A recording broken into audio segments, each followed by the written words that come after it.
Okay team, we're here with the wife. She's going to be doing her last set of her personal training workout. Becca's working on strength training.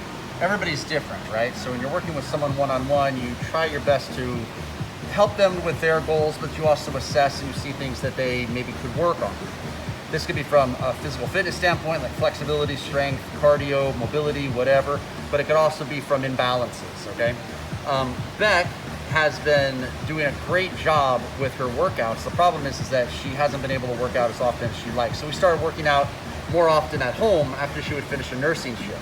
Just so happens she gets to be in the gym today, so we're gonna try to follow up on what we've been working on. How you feeling, Beck? Okay, so Becca's board starts with weighted squats. Everything's on the clock for 1 minute of maximum reps with a 30-second interval. Are you ready, sweetie? No, you're fine. All right, I'm ready. She's going to listen to her podcast while she works out. It's not a bad idea. Okay, so with the squats, just something very fundamental and simple today, right? But listen, gang, things like this, you don't discredit this for something more advanced or complex. This is the meat and potatoes of fitness, right? So basic back squat, 20-pound sandbag, nothing too heavy. It's her third set. We're doing it HIIT workout style. She's trying to work on just good form.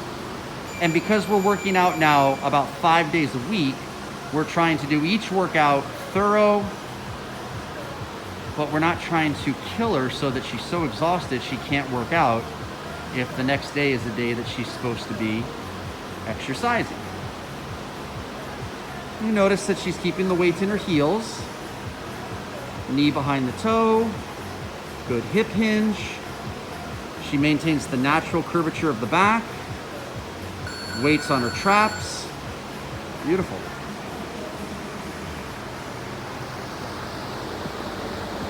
Okay, so now exercise number 2, we're doing push-ups on some days, chest pressing on the other.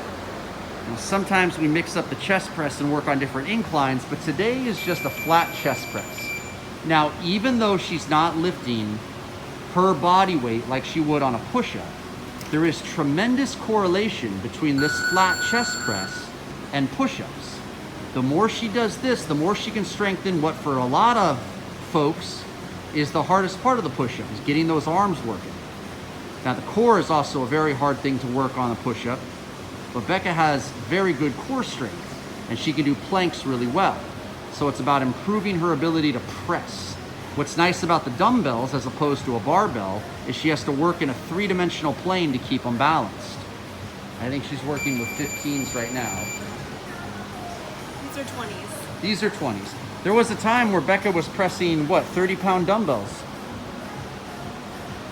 Well, when I first started exercise, I was only able to do 12, so... When you first started, you were only able to do 12? Yeah, when I took a break and restarted recently. And there's no need for her to have to press... No need for her to have to press the 30s. We don't want anything to get hurt, especially in her joints. But if she does feel through our consistent efforts that she can get back there, then great. But we're back building, and we're trying to do it progressively. We're trying not to just go, hey, we haven't done a chest press in a few months. Let's start doing 30 pounds again. Okay, so now she's going to jump back to her legs, and we're going to do some reverse lunges. Lunges are very, very good for the quadricep muscles. So whereas the back squat is heavy on the posterior chain, this one's interesting because she's going to back load the reverse lunge. So she's going to have more core recruitment with the weight here, but pushing up right there. Now, whenever you step into a lunge, whether you're going forward or back, the leg that's behind, that is stretching. The leg that's in front, that is strengthening.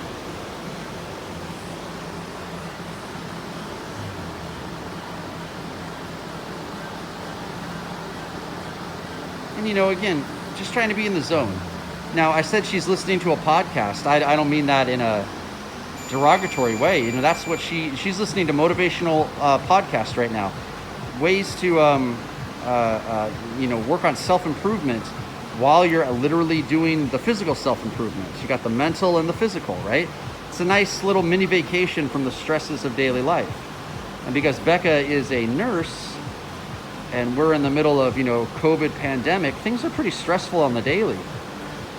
This is a great way for her to get a vacation from those stresses. And even though, yes, they'll be there when she returns, hopefully she'll be better equipped to deal with them by taking care of her body, eating healthy, and getting regular, consistent 8 to 10 hours of sleep.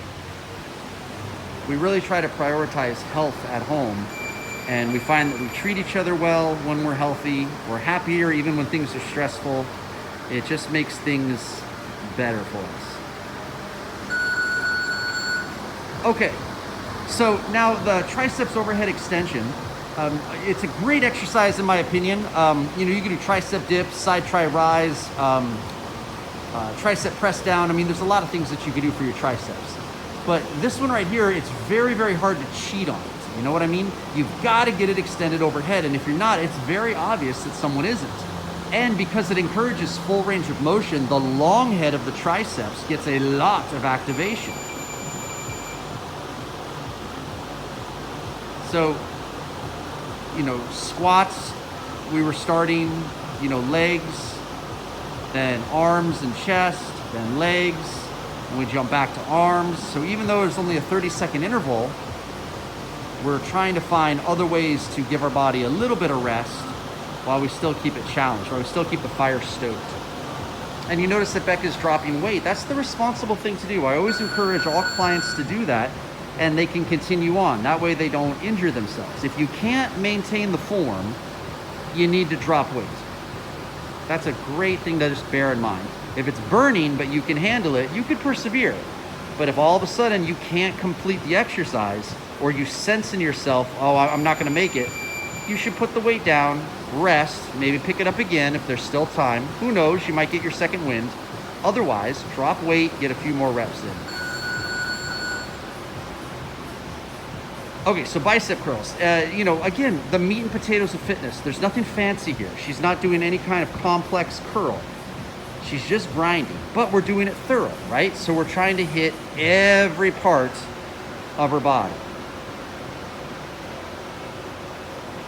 Now, where are the abdominals? Aside from them being a part of the recruitment as she balances and postures, we began with an ab warm-up of 7 exercises. So she did an ab warm-up before we even began this. And again, this workout here was 3 sets, 60 seconds on, 30-second rest.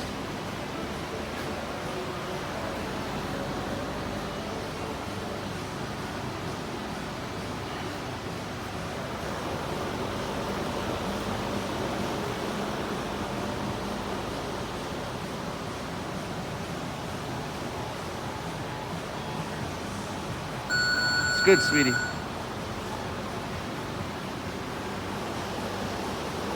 Okay, so now for her back, she's gonna do some rowing. Now, I've asked Beck to simply do 100 pulls and to set her own pace for it. And again, that's because we're trying to back build our cardio. Especially with the pandemic, we haven't been able to do outside exercise as consistently as we would have liked. We try to go on evening walks, things like that, but Beck's not running. We're not using the treadmill. But the rower, oh man, rower is such a good thing to do. So she got legs, she got core with the lean back. Her back is heavily working. Whenever you do a pulling motion, your biceps are working. She's getting a little more shoulder action. And because of the nature of it, she's going to be able to work on both power, which is speed and strength, and cardiovascular stamina. She's gonna try to set a pace for 100 pulls. And again, this is her 3rd time on it. So again, the name of the game, everyone, is to know what it is you're trying to do. Are you just trying to go out and do a workout for that day, or are you trying to work out for the long haul? Are you on a program?